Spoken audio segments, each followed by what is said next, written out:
Ja, hallo liebe Zuschauer und herzlich willkommen zum neuesten Video. Und ja, im heutigen Video ist ein bisschen so das Thema Autovlog. Und zwar ist es ja so, dass ich jetzt bei meinem Opel haben müssen, beziehungsweise es kommt erst noch, ich weiß nicht, wenn das Video online kommt, aber jetzt, wenn ich das Video aufnehme, muss ich das erst noch machen. Und zwar wollte ich mir alle Schläuche ersetzen beim Opel, im Motor vorne rein, weil also es wäre so, wahrscheinlich würde es auch lange nur den Ölkühler zu wechseln, beziehungsweise das Plastikteil, wo es so kleine Rissli hat.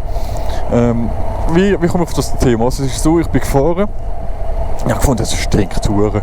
Und irgendwann hat dann auf einem Display im Auto ist aufgeleuchtet und ist gestanden, Wassertemperaturstand. Oder nein, Kühlmittelstand ist gestanden, genau, Kühlmittelstand. Und das heisst, es hat nichts mehr gehabt, es war fußtrocken gewesen. Und dann habe ich dann Mechaniker angerufen und gemeint, du, ich habe nichts zum... Scheisse. Ich habe gemeint, du, ich habe nichts zum Auffüllen. Dann, was soll ich machen? Und dann hat er gemeint, ja, wenn es abgekühlt ist, soll ich Wasser reinfüllen und bis zu ihm sagt das mit Wasser gut. Gut, habe ich das gemacht. Bin ich dann heimgefahren, also am nächsten Morgen richtig platschvoll gemacht. Bin etwa, ja, ich glaube 30 Kilometer so bin ich zu ihm gefahren.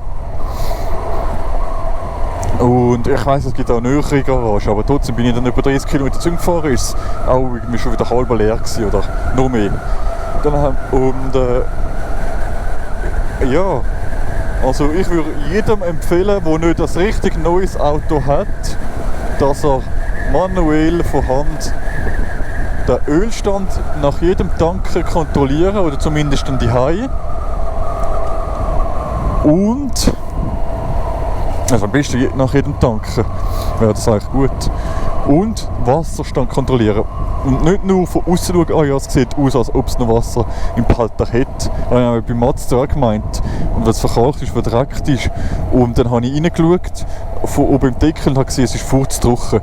Also schaut den Ölstand an, mit dem Ölstab rausziehen, abputzen, reinstecken, nochmal rausziehen und schauen, wie viel es hat.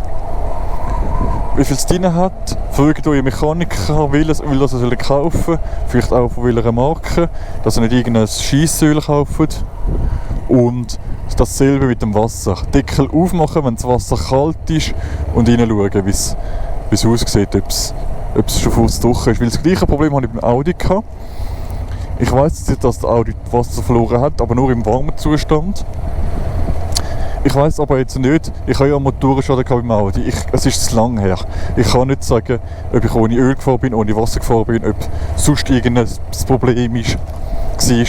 Kann ich nicht sagen beim Audi, aber auf jeden Fall egal.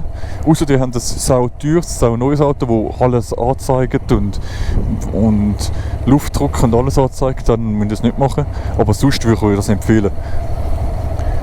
Bei jedem Tanken und je nachdem, oder wenn ihr das nicht machen, je nachdem wie oft das ihr fahrt, wie viele Kilometer das ihr am Tag macht, sonst halt irgendwie, je nachdem halt einmal in der Woche oder so, weiss ich jetzt nicht.